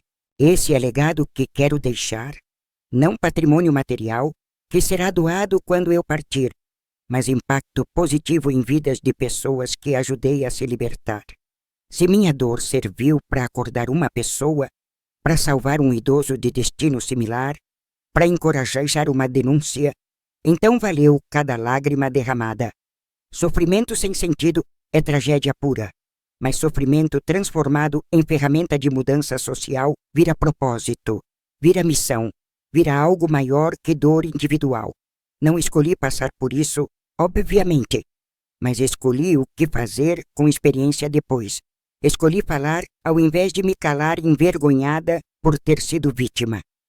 Vergonha deveria ser de quem comete crime, não de quem sofre ele. Mas sociedade frequentemente inverte isso, culpando vítimas por confiarem demais ou serem ingênuas. Recuso essa narrativa que coloca peso da culpa em mim por ter amado e confiado em família. Culpa é toda de quem traiu confiança para benefício próprio. Não fui ingênua por amar minha filha, não fui tola por confiar no genro, não fui culpada por ser idosa com patrimônio atraente para golpistas familiares. Fui apenas humana, vulnerável como todos somos em relacionamentos próximos, confiante como temos direito de ser com quem compartilha nossa casa e vida. André e Cláudia são únicos culpados pelas escolhas que fizeram, pelas ações que planejaram, pelas consequências que agora enfrentam merecidamente e justamente. Não tenho culpa nenhuma no que aconteceu, não provoquei, não mereci, não contribuí de forma alguma para ser alvo de crime tão calculado e frio. Essa clareza mental sobre responsabilidades foi crucial para minha recuperação emocional, para não afundar em depressão ou culpa destrutiva que me consumiria. Terapia me ensinou a separar ações minhas das ações deles, a não assumir responsabilidade por crueldade alheia, a me perdoar por não ter poderes sobrenaturais. Não poderia ter previsto, porque confiança não prevê traição, amor não imagina golpe, vínculo familiar não calcula a probabilidade de crime contra você sempre. Se vivêssemos assim, hipervigilantes e desconfiados de todos o tempo todo, não viveríamos realmente, apenas sobreviveríamos em estado constante de paranoia doentia. Então não me culpo por ter confiado. Me orgulho de ter tido capacidade de amar e confiar. Lamento apenas que depositei isso em pessoas erradas e indignas. Minha capacidade de amar não morreu com traição deles.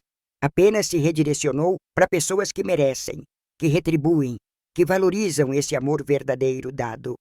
Hoje amo Josefa e minhas amigas com intensidade talvez até maior que amava Cláudia, porque é amor consciente, escolhido, nutrido com reciprocidade genuína sempre.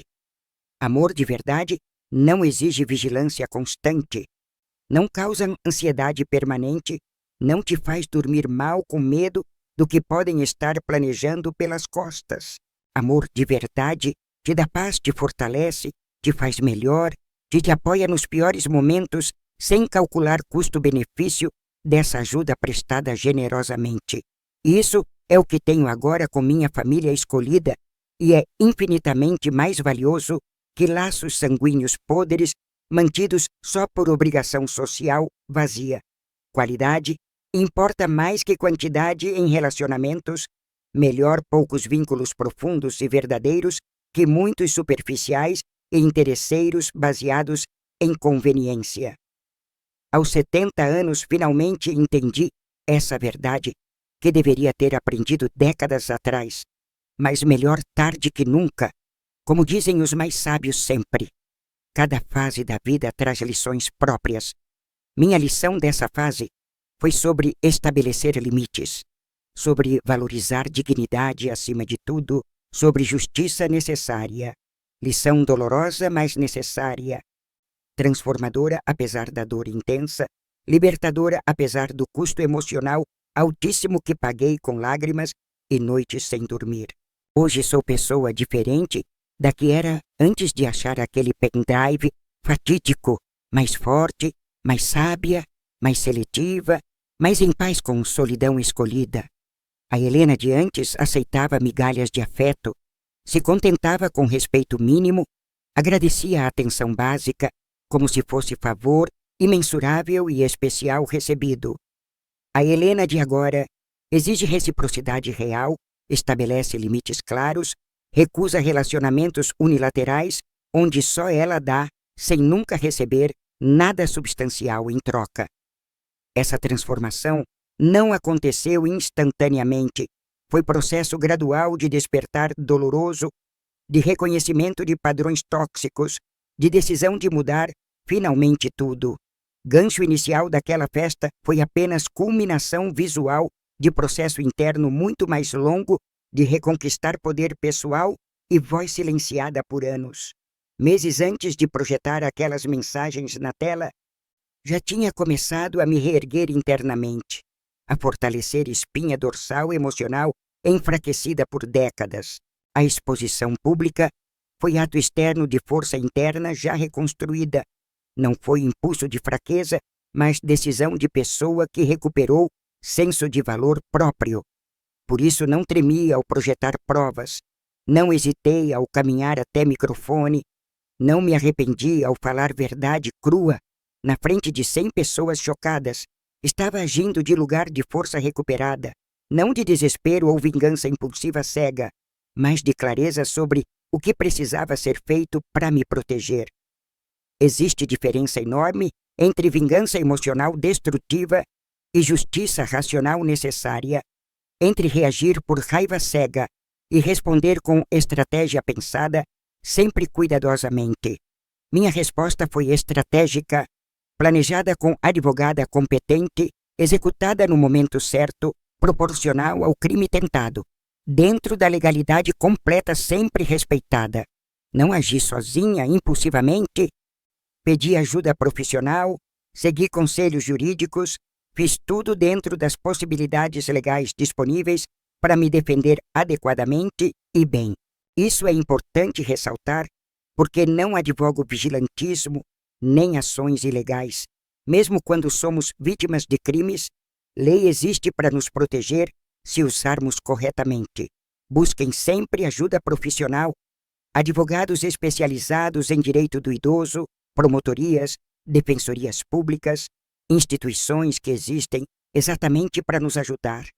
Não enfrentem sozinhos situações assim, não tomem decisões impulsivas, sem orientação, não arrisquem fazer algo que depois pode te prejudicar legalmente também na justiça.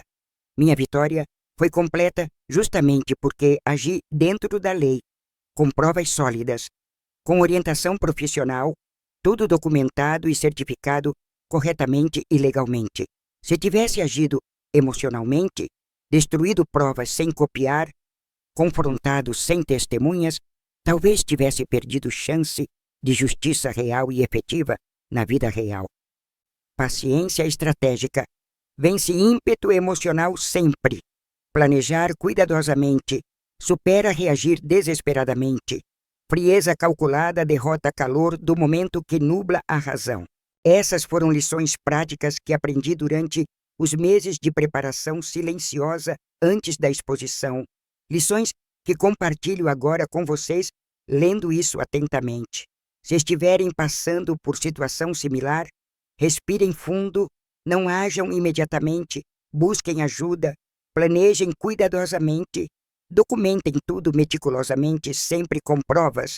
Emoção é válida e importante para nos motivar a agir, mas razão precisa guiar ações específicas, senão arriscamos piorar a situação ao invés de melhorar.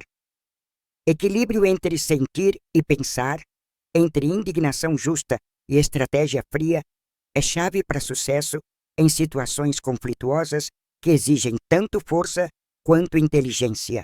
Força sem inteligência vira violência inútil. Inteligência sem força vira paralisia impotente. Juntas formam combinação poderosa que gera mudança real e concreta sempre. Tive que desenvolver ambas em mim.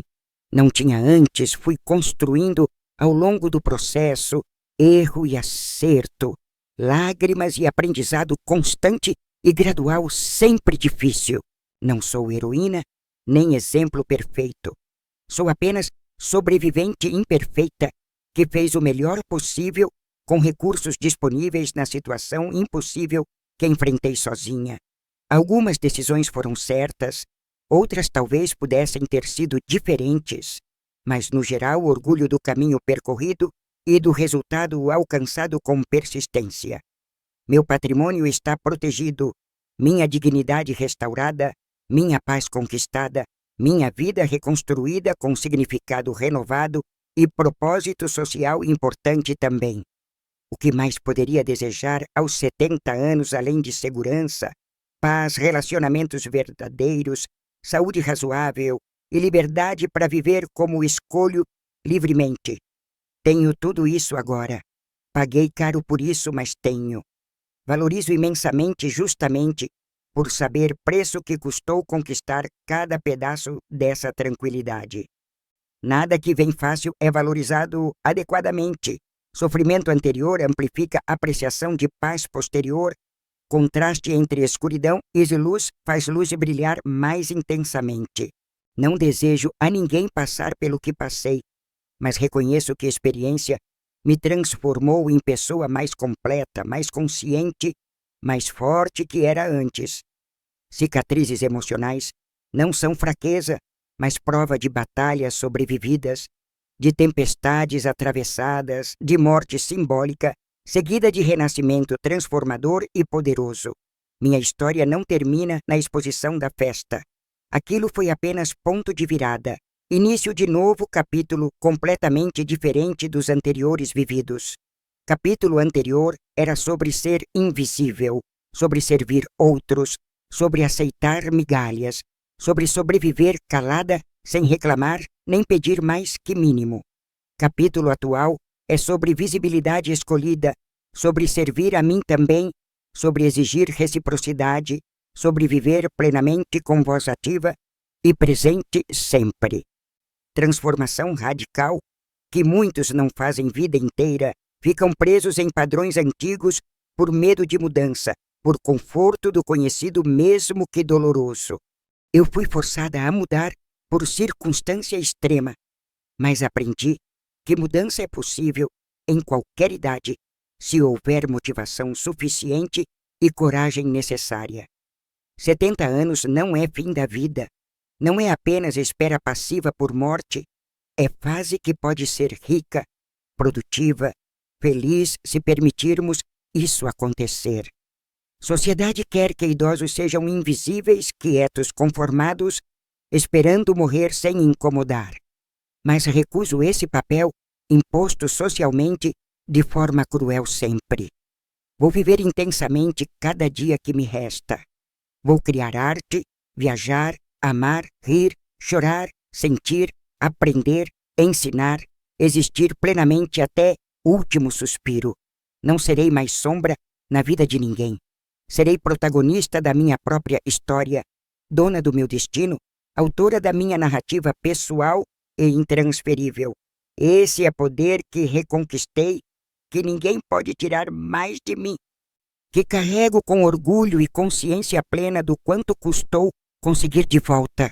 André tentou me transformar em vítima indefesa, mas inadvertidamente me transformou em guerreira, em exemplo, em voz para quem não tem coragem de falar ainda. Obrigada, André, ironicamente, por me dar motivação final para me defender, por me acordar para a realidade, por me forçar a crescer de formas que nunca cresceria. Não agradeço pelo sofrimento causado, mas agradeço pelo resultado involuntário que foi meu empoderamento completo e irreversível após longa vida de submissão aceita. Isso que chamo de transformar dor em poder, veneno em remédio, obstáculo em trampolim para salto evolutivo que não aconteceria sem pressão extrema exercida. Vida é estranha assim. As piores experiências frequentemente geram os maiores crescimentos.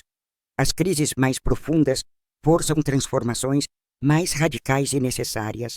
Não romantizo o sofrimento. Não digo que valeu a pena sofrer, mas reconheço que usei sofrimento como matéria-prima para reconstruir melhor versão de mim. Essa é a escolha pessoal que cada um faz. Definhar na amargura ou crescer na adversidade. Ser definido por trauma ou ser transformado apesar dele. Escolhi segunda opção conscientemente, depois de muita terapia e reflexão. Não foi fácil nem automático, mas foi essencial para minha sobrevivência emocional completa. Hoje, quando olho no espelho, vejo ruga de cada lágrima, mas também brilho de cada vitória, cansaço de cada batalha, mas também força de cada resistência. Vejo mulher completa finalmente, não perfeita, mas autêntica, não sem falhas, mas com consciência delas, não sem dor, mas com capacidade de transformá-la. Essa mulher que vejo refletida agora é alguém que respeito, que admiro, que amo de formas que nunca amei antes quando me via como inferior. Amor próprio genuíno foi conquista tardia, mas fundamental. Base sobre qual reconstruí vida inteira, fundação sólida que sustenta tudo, mais que construo diariamente. Sem amor próprio, teria voltado para Cláudia primeira vez que ela chorou pedindo perdão. Teria aceitado o André de volta se prometesse mudar comportamento. Mas amor próprio me ensinou que algumas pontes precisam ser queimadas para nos proteger de voltar para lugares que nos destroem constantemente e cruelmente. Alguns relacionamentos não merecem segunda chance, alguns erros são grandes demais para perdoar. Algumas traições matam confiança irreversivelmente e sem volta possível. Reconhecer isso não é falta de perdão, nem dureza de coração, mas sabedoria de quem aprendeu a se proteger, a estabelecer limites, a se valorizar. Adoro minha vida atual justamente porque não tem mais essas pessoas tóxicas, drenando energia, sugando paz, causando ansiedade constante e pesada sempre. Silêncio do apartamento agora é paz, não solidão dolorosa. É escolha consciente, não abandono imposto, é liberdade conquistada, não prisão aceita sempre. Diferença entre estar só porque ninguém te quer e estar só porque você escolhe é abismal, muda completamente significado e sentimento da experiência vivida. Hoje escolho estar só frequentemente porque me faz bem, porque preciso desse tempo comigo, porque aprendi a gostar da minha própria companhia genuinamente sempre. Leio livros inteiros sem interrupções, pinto por horas seguidas, ouço música alta que gosto, faço horários que me agradam, vivo no meu ritmo próprio e único. Isso é liberdade conquistada aos 70 anos, luxo que não tive durante décadas, servindo sempre outros antes de mim, sacrificando sempre meus desejos por outros. Agora ponho máscara de oxigênio em mim primeiro, como mandam nas aeronaves. Cuido de mim antes de tentar cuidar de qualquer outra pessoa ao meu redor. Egoísmo saudável ao invés de autossacrifício destrutivo, equilíbrio entre dar e receber, reciprocidade real ao invés de via única, onde apenas dou sem receber. Relacionamentos saudáveis são de mão dupla, ambos contribuem, ambos recebem, ambos se importam genuinamente, não existe explorador e explorado ali dentro sempre. Com Josefa e amigas tenho exatamente isso, equilíbrio perfeito, às vezes ajudo mais, às vezes preciso mais, flui naturalmente sem placar ou cobrança posterior.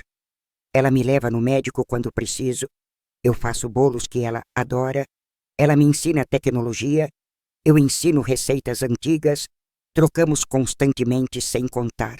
Isso é amizade real, isso é família verdadeira, isso é vínculo saudável baseado em afeto genuíno e não em obrigação forçada ou interesse material escondido.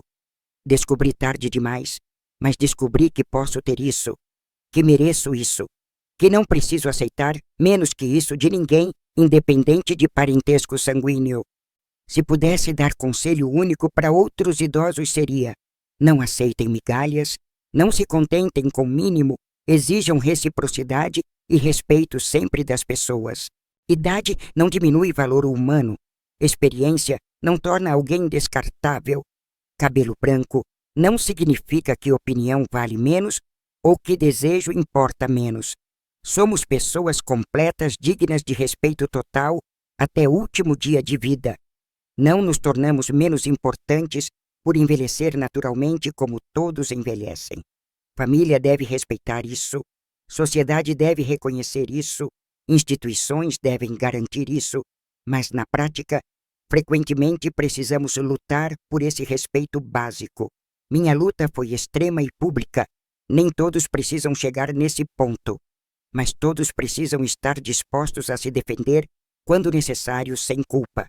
Defender-se não é falta de amor, não é ingratidão, não é desrespeito, é direito humano básico de autopreservação contra ameaças reais sofridas concretamente. Ninguém deveria ter que escolher entre família e dignidade própria, mas quando forçados a escolher, dignidade deve vencer sempre, porque sem ela não vivemos. Podemos sobreviver sem família tóxica, mas não sobrevivemos bem sem dignidade, sem respeito próprio, sem senso de valor e merecimento de tratamento decente.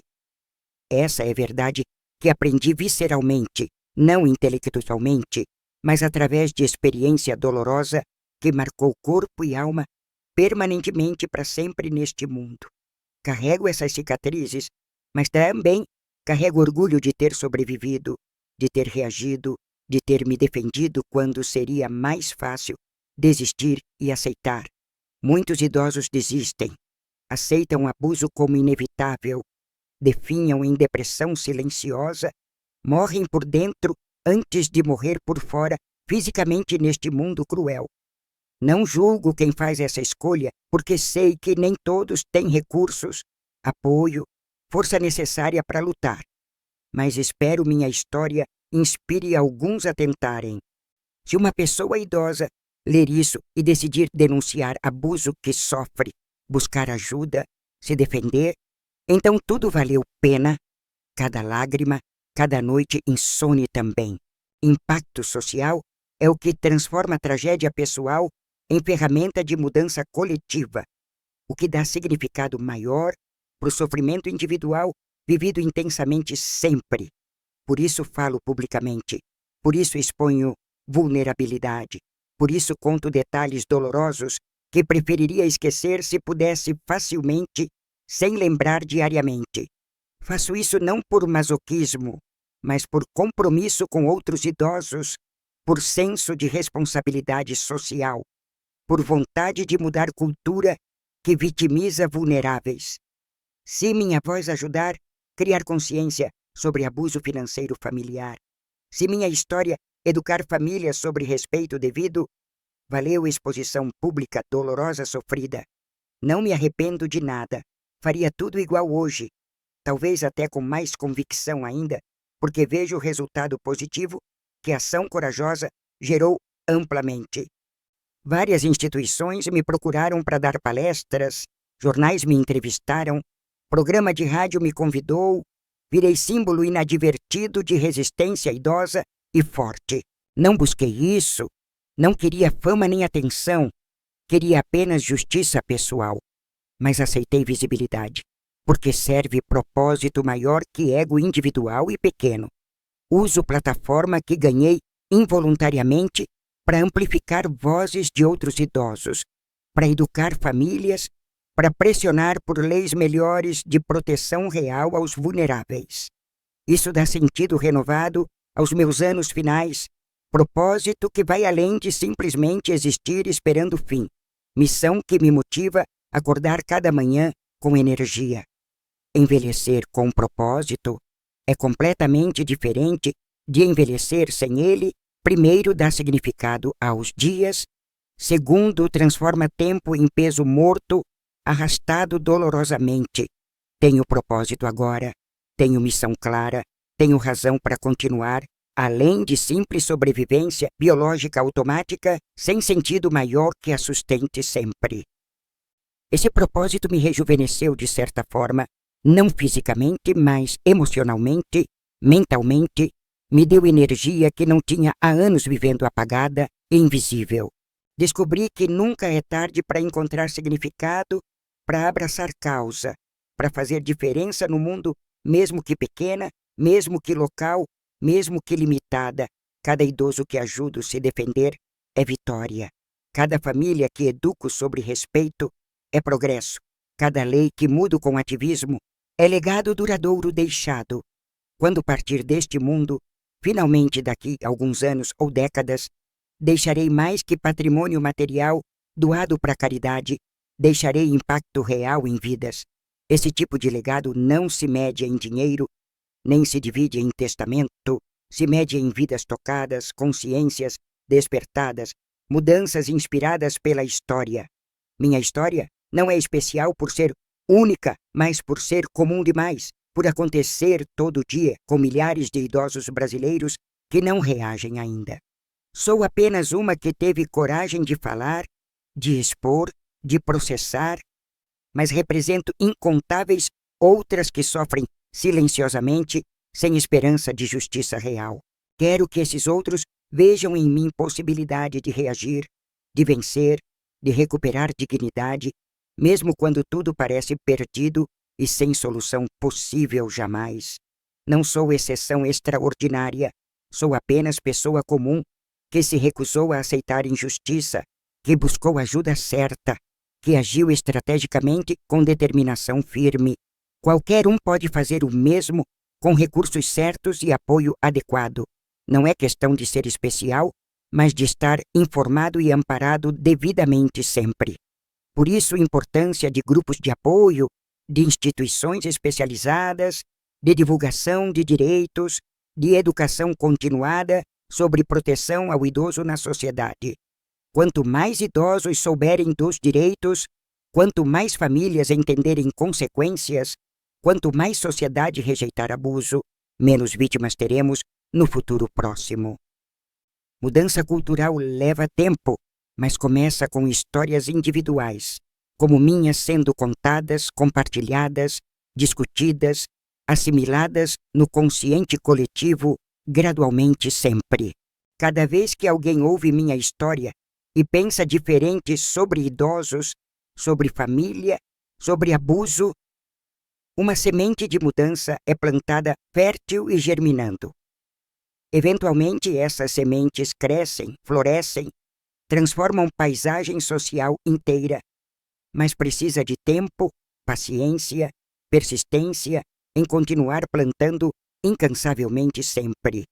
Faço minha parte contando história, vocês fazem parte compartilhando, discutindo em família, refletindo sobre próprio comportamento com idosos próximos ao redor. Pergunta reflexiva importante: vocês tratam idosos na família com respeito genuíno ou com condescendência infantilizante que disfarça desrespeito de fato real? Ouvem opiniões deles sobre própria vida ou decidem por eles assumindo que sabem melhor, que são incapazes de decidir adequadamente por conta própria? Incluem eles em decisões familiares importantes ou apenas informam depois do decidido, tratando como crianças sem voz nem voto nas questões importantes? Valorizam histórias, experiências, sabedoria acumulada ou descartam como irrelevante porque é de outra época supostamente ultrapassada e sem valor hoje? Essas perguntas não são acusações, mas convites honestos para reflexão sincera sobre dinâmica familiar atual que pode estar reproduzindo padrões problemáticos inconscientemente sempre. Muitos abusadores não se veem como tal. Acham que estão ajudando, protegendo, facilitando a vida do idoso, quando na verdade estão controlando e infantilizando. Linha entre ajuda genuína e controle abusivo. É sutil, mas importante. Diferença está em respeitar a autonomia e incluir idoso nas decisões sempre ativamente. Ajuda real. Pergunta: o que pessoa precisa? E respeita a resposta. Controle abusivo decide o que é melhor e impõe sem consultar nem considerar vontade real. Família saudável trata idoso como adulto, capaz com voz ativa. Família tóxica trata idoso como criança incômoda ou como objeto cujo valor é patrimonial apenas. Cláudia e André definitivamente estavam no segundo grupo. Me viam como cofre ambulante esperando abrir, não como pessoa merecedora de respeito e dignidade humana. Espero vocês estejam ou busquem estar no primeiro grupo que tratem idosos próximos com respeito genuíno que todos merecemos, independente da idade cronológica vivida. Envelhecer é privilégio negado a muitos, não é vergonha nem falha, é conquista de ter sobrevivido décadas em mundo difícil e desafiador sempre e constantemente. Deveria ser celebrado e respeitado, não ridicularizado nem explorado, não tratado como inconveniência social, nem como fardo pesado a ser carregado pelos outros.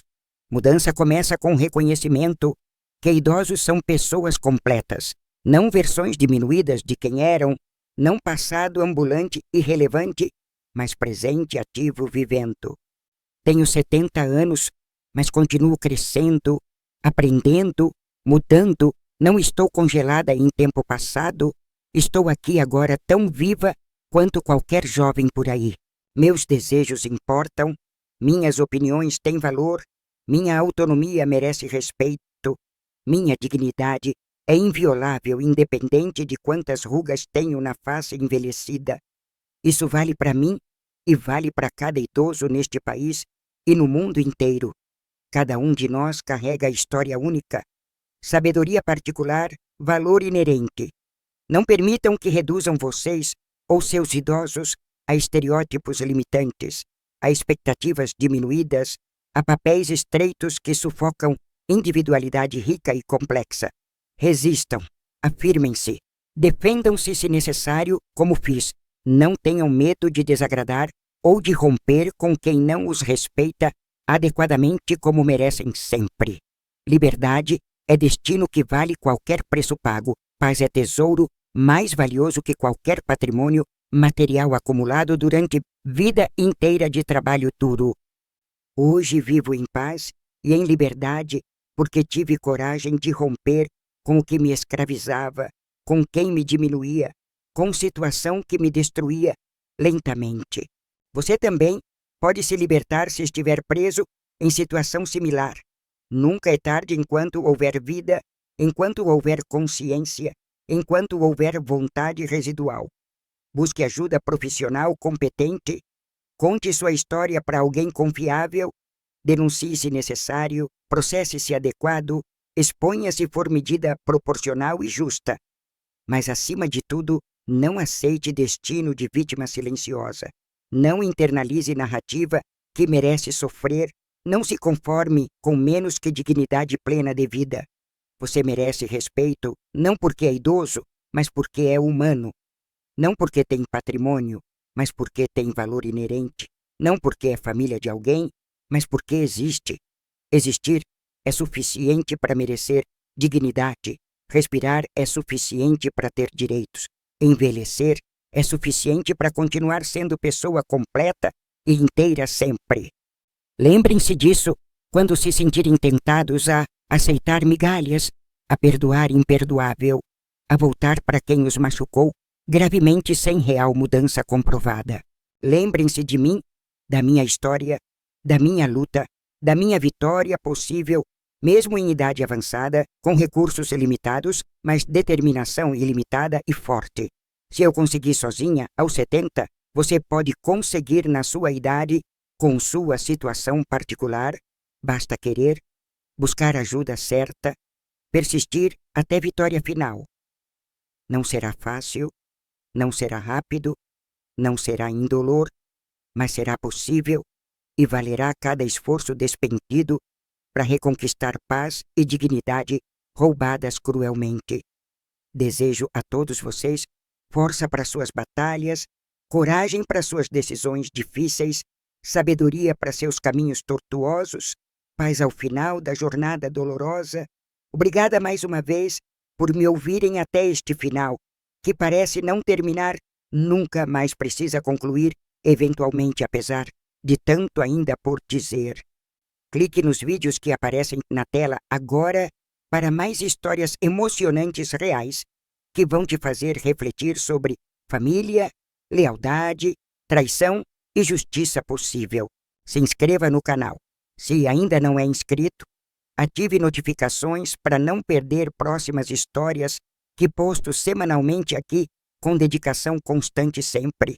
Compartilhe este vídeo com alguém que precisa ouvir essa mensagem, com idoso que sofre abuso, com familiar que precisa reflexão sobre próprio comportamento inadequado. Vejo vocês na próxima história. Até lá, cuidem-se mutuamente, respeitem seus idosos, valorizem tempo juntos, porque é precioso e limitado para todos sem exceção.